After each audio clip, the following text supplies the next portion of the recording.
Hello students, welcome to the NCA online study. बेटा, हमारा chapter चल रहा था पार्टनरशिप का। चैप्टर का नाम था change in profit sharing ratio, जिसके हम एडजस्टमेंट सीख रहे हैं। जिसमें हमने सबसे पहला एडजस्टमेंट जो सीखा वो किसका था? रेशो का, कि सैक्रिफाइसिंग रेशो और गेनिंग रेशो किस तरीके से फाइंड करते हैं। उसके बाद हमने सीखा कि गुडविल का ट्रीटमेंट क्या होता है, कि जब फर्म में गुडविल दी होती है उसे हम किस तरीके से लिखते हैं या किस तरीके से उसका ट्रीटमेंट किया जाता है इस कंडीशन में। आज की क्लास उसके बाद बेटा हमने रिजर्व्स के एडजस्टमेंट भी सीखे, कि रिजर्व्स को कैसे ट्रीट किया जाता है या रिजर्व्स की अकाउंटिंग कैसे की जाती है in the condition of change in profit sharing ratio. आज हम सीखेंगे बेटा असेट्स और लायबिलिटीज़ से रिलेटेड एडजस्टमेंट, कि असेट्स और लायबिलिटीज़ की वैल्यूज़ में जो चेंजेस आते हैं वो चेंजेस को किस तरह ट्रीट किया जाता है या उन चेंजेस को किस तरह रिकॉर्ड किया जाता है in the condition of change in profit sharing ratio. तो बेटा दो मेथड हैं। सबसे पहले इस कंडीशन को बोला जाता है revaluation of assets and liabilities, मतलब कि जो असेट्स और लायबिलिटीज़ हैं उनका रिवैल्यूएशन किया जाता है जिस डेट को प्रॉफिट शेयरिंग रेशो चेंज होता है। मतलब कि जैसे हमारे पास एक मशीनरी थी, वो 1 लाख की थी, हमने उसे बैलेंस शीट में 1 लाख की शो की कर रखी थी, लेकिन अगर हमने उसको रिवैल्यूड किया, आज के प्रेजेंट टाइम के अकॉर्डिंग उसकी वैल्यू निकाली तो उस मशीन की वैल्यू 80,000 थी। तो इसका मतलब उसकी रिवैल्यूड वैल्यू कितनी आ गई? 80,000 आ गई। मतलब वो 1 लाख से मशीन कितने की हो गई? 80,000 की हो गई। 20,000 उसमें से क्या हो गए?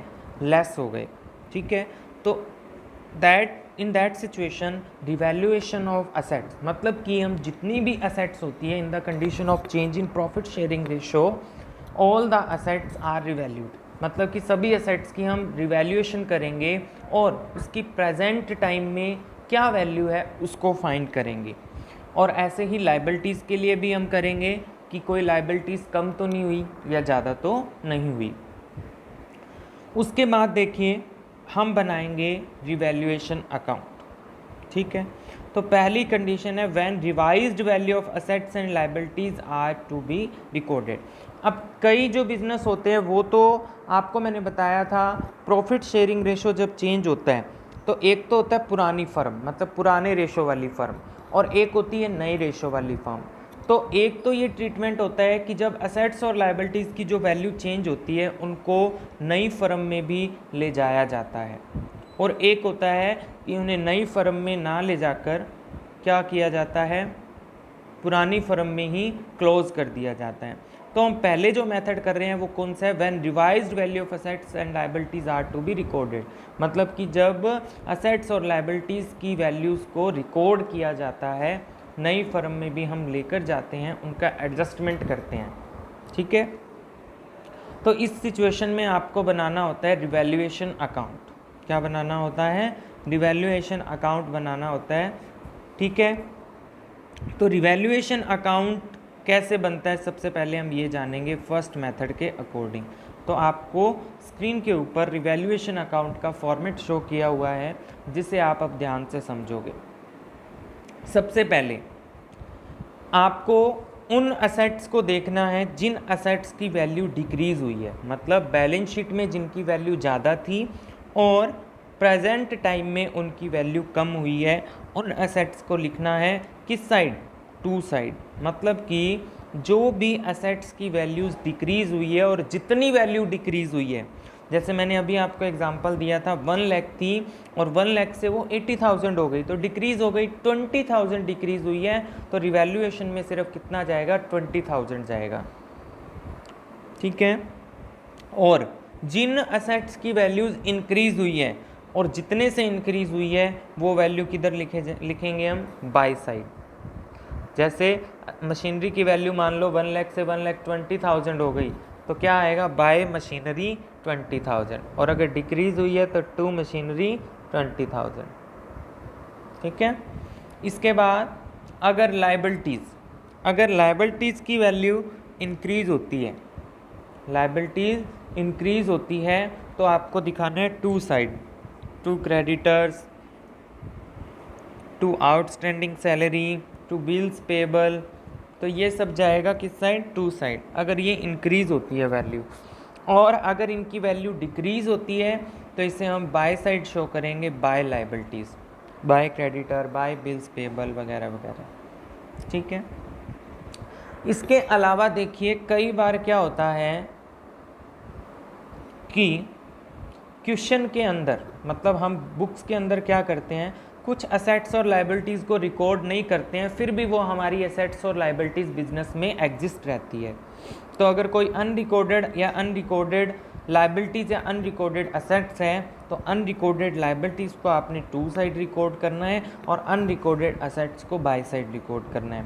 ये ऐसी असेट्स या लाइबिलिटीज़ होती है जो कि रिकॉर्ड करने से रह जाती है या हम इन्हें बुक्स में नहीं लिख पाते हैं, ये लिखते नहीं हैं, तो उन्हें हम क्या करेंगे, रिवैल्यूएशन में लिखेंगे।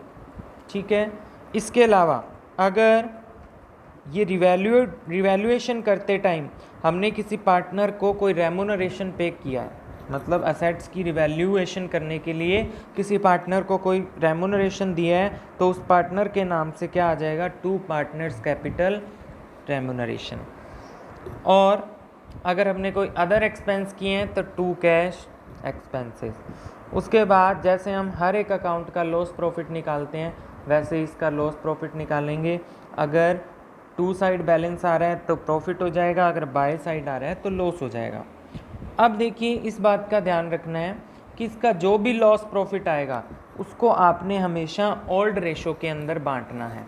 ठीक है, किसके अंदर बांटना है, ओल्ड रेशो के अंदर बांटना है उसको।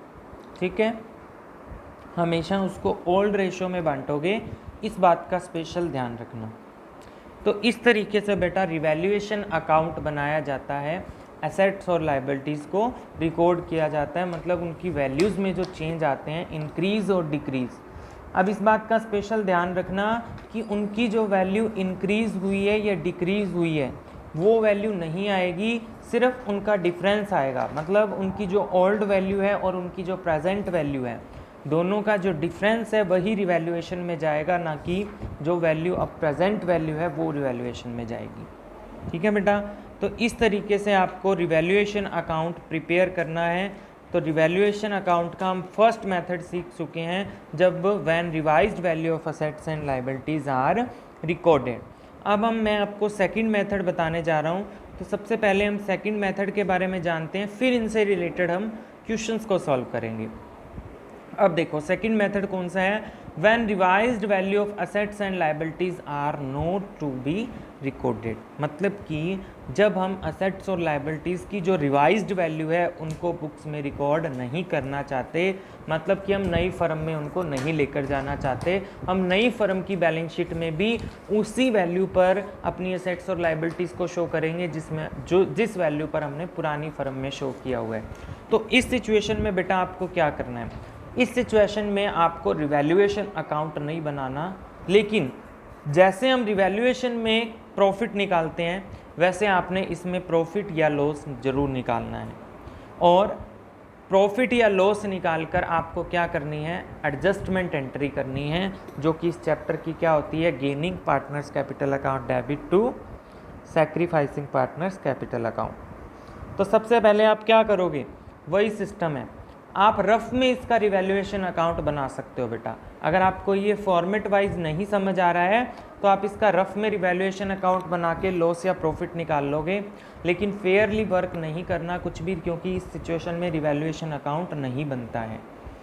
तो सबसे पहले increase in value of assets, उसमें ऐड कर दोगे decrease in amount of liabilities, less कर दोगे decrease in value of assets और लेस कर दोगे increase in amount of liabilities. ठीक है, मतलब कि increase in value of the assets और decrease in the value of liabilities, ये दोनों आपने ऐड करना है, और डिक्रीज इन असेट्स और इंक्रीज इन लाइबिलिटीज़ आपको लेस करना है। उसके बाद अगर आपका आंसर माइनस में बच रहा है तो आपका लॉस हो जाएगा, प्लस में बच रहा है तो प्रॉफिट हो जाएगा। उसके बाद आप गेनिंग और सैक्रिफाइसिंग रेशो फाइंड करेंगे, गेनिंग और सैक्रिफाइसिंग रेशो, और उसके बाद जो पार्टनर गेन कर रहे हैं जितना भी आपका लॉस या प्रॉफिट आया है उस, और जितना पार्टनर गेन कर रहा है वो गेनिंग शेयर से डेबिट हो जाएगा, और जितना सेक्रीफाइस कर रहा है वो सेक्रीफाइस से डेबिट हो जाएगा। लेकिन प्रॉफिट के लिए तो एंट्री होगी गेनिंग टू सेक्रीफाइस, और अगर लॉस है तो लॉस के लिए होगी sacrificing partners capital account debit to gaining partners capital account. ठीक है, इस बात का ध्यान रखना आप। तो अब हम रिवैल्यूएशन से रिलेटेड कुछ क्वेश्चन सॉल्व करने जा रहे हैं, जिससे कि आप रिवैल्यूएशन अकाउंट बनाने में परफेक्ट हो जाओगे। तो देखिए, आपकी बुक का इलस्ट्रेशन नंबर 15 है, जिसके अंदर आपसे क्या पूछा गया है, रिवैल्यूएशन अकाउंट के बारे में पूछा गया है, मतलब रिवैल्यूएशन अकाउंट आपने बनाना है। तो रिवैल्यूएशन अकाउंट बनाएंगे तो देखिए, सबसे पहले क्या करना है, आपको एक क्वेश्चन के अंदर बैलेंस शीट दी हुई है। Anil, Manvi, Payal are partners sharing profit and losses in the ratio of 5:3:2, और उनकी बैलेंस शीट दी हुई है। बैलेंस शीट के बाद हमें बताया हुआ है कि वो अपना जो प्रॉफिट है फ्यूचर के अंदर 2:2:1 में डिवाइड करेंगे। मतलब ये किस चैप्टर का क्वेश्चन हो गया है, change in profit sharing ratio chapter का क्वेश्चन हो गया है। इसके बाद आपको क्या कह रहे हैं, land and building appreciated by 10%। Appreciated का मतलब होता है बेटा बढ़ना, कि मतलब जितने की भी पहले हमारे पास land and building balance sheet में दी हुई है, वो लैंड एंड बिल्डिंग 10% से बढ़ गई। तो देखो, लैंड एंड बिल्डिंग कितनी दी हुई है हमें, 2,60,000 की दी हुई है, जिसका 10% इंक्रीज़ हुआ है। तो इसका मतलब 26,000 आपके रिवैल्यूएशन में किस साइड जाएंगे, बाई साइड जाएंगे, क्योंकि जितनी भी एसेट्स इंक्रीज होती है वो बाई साइड लिखनी है। तो बाय लैंड एंड बिल्डिंग कितने से आ जाएगा, 26,000 से आ जाएगा। इसके बाद देखिए, machinery be reduced by 15%। Machinery 15% से क्या हो गई, माइनस हो गई, मतलब कम हो गई। रेड्यूस का मतलब कम होना। तो 35,000 थी, जिसका 15% निकालेंगे तो कितना आएगा, 52,500 टू मशीनरी, क्योंकि जब भी एसेट्स कम होती है तो वो कौन सी साइड शो होती है, टू साइड। ठीक है, टू साइड आ जाएगा। इसके बाद देखिए next, stock is increase to 1 lakh, मतलब कि 90,000 का स्टॉक था, जो अब कितने का हो गया, 1 लाख का हो गया। बेटा ये जो रिवैल्यूएशन वाले क्वेश्चन है, इसमें आपको टू और बाय का अच्छे से ध्यान रखना है। टू का मतलब है कि वो वैल्यू आज उतनी हो गई है, और बाय का मतलब है वो इतने से बड़ी है वैल्यू। ठीक है, वो आपको परसेंटेज दिए होंगे कि टू का मीन्स क्या हुआ, कि टू का मीन्स है कि उसकी प्रेजेंट वैल्यू इतनी है। टू का मतलब है कि उसकी प्रेजेंट वैल्यू इतनी है, और बाय का मतलब है कि वो इतने से बढ़ गया है। ठीक है, तो स्टॉक इज इंक्रीज टू का मतलब स्टॉक आज की प्रेजेंट टाइम में कितना है, 1 लाख है, और पहले कितने का था, वो 90,000 का था। तो स्टॉक कितने से बढ़ गया, कितने से बढ़ गया, स्टॉक बढ़ गया 10,000 से। ठीक है, कितने से बढ़ गया, 10,000 से स्टॉक बढ़ गया। तो रिवैल्यूएशन में क्या लिखेंगे हम, बाय स्टॉक 10,000 लिखा हुआ है, by stock 10,000। Then next entry पढ़ेंगे, provision for doubtful debts be created at the rate of 5% on sundry debtor. आपको पता है पीबीडी बनाते हैं हम, पीबीडी 5% बनाना है, किस पर बनाना है, डेब्टर्स पर, और पीबीडी हमारी एक लाइबिलिटीज़ है बेटा। तो हमारे डेब्टर्स कितने के हैं, 1 लाख के, जिसका 5% 5,000 हमें क्या बनाना है, प्रोविज़न फॉर डाउटफुल डेब्ट्स, मतलब हमारी लाइबिलिटीज़ इंक्रीज हो गई। तो हम क्या लिखेंगे, to provision for doubtful debts 5,000। Next देखिए, a creditor of ₹5,000 is not to claim the dues, hence it is to be written off. मतलब कि 5,000 रुपये क्रेडिटर में के हमें अब पे नहीं करने, मतलब हमारे जो क्रेडिटर थे वो 50,000 के थे, 50,000 के थे, और आज वो कितने के रह गए हैं, सिर्फ 45,000 के रह गए हैं, 5,000 से कम हो चुके हैं। तो देखिए क्या करेंगे, लाइबिलिटीज़ कम हुई हैं तो हम इसे किस साइड शो कर देंगे, बाय साइड शो कर देंगे। नेक्स्ट देखिए, एक claim on account of workman compensation is 10,000। देखो बेटा, जब हमने WCR का एडजस्टमेंट किया था तो एक सिचुएशन ऐसी आई थी कि उस सिचुएशन में हमें जो पैसे हैं, अगर लाइबिलिटीज़ ज़्यादा हो जाती है, क्लेम ज़्यादा हो जाता है, तो वो पैसे हम रिवैल्यूएशन में ट्रांसफ़र करते हैं। तो देखते हैं कहीं वो यही कंडीशन तो नहीं है। इसके अंदर हमें WCR दिया हुआ है 30,000 से और WCL दी हुई है 10,000 से। इसका मतलब है लाइबिलिटीज़ कम है WCR से, तो रिवैल्यूएशन में कुछ नहीं जाएगा। उसके बाद देखिए, an expense of 2,000 was paid by the firm for getting the value of land and building certified from a chartered engineer. मतलब कि लैंड एंड बिल्डिंग की वैल्यू फाइंड करवाने के लिए हमें 2,000 रुपये की फ़ीस देनी पड़ी चार्टेड इंजीनियर को, तो वो भी रिवैल्यूएशन का एक्सपेंस है, तो उसे हम लिखेंगे टू कैश एक्सपेंसेस 2,000। तो ये देखिए हमारा रिवैल्यूएशन पूरा हो गया। डेबिट साइड का टोटल करेंगे, क्रेडिट साइड का टोटल करेंगे, तो इस सिचुएशन में हमें क्या मिल रहा है बेटा, लॉस मिल रहा है 18,500 का, जिसे हमने किस रेशो में बांटना है। देखिए इस बात का ध्यान रखोगे, आपको क्वेश्चन में 2 रेशो दिए हुए हैं, लेकिन आपको ओल्ड रेशो में बांटना है, मतलब 5:3:2 में बांटना है जितना भी लॉस आया है। तो 18,500 बेटा आपका किस में डिस्ट्रीब्यूट होगा, 5:3:2 में डिस्ट्रीब्यूट होगा। ठीक है बेटा, तो इस बात का आपको ध्यान रखना है। तो इस तरीके से बेटा आपको ये क्वेश्चन करना है, कौन सा, 15 नंबर एग्जाम्पल। ठीक है, आपको मैं ये होप रखता हूँ कि आपको समझ आ गया होगा। अब आपको सेकंड मेथड के अकॉर्डिंग एक इलस्ट्रेशन करके दिखाता हूँ मैं आपको।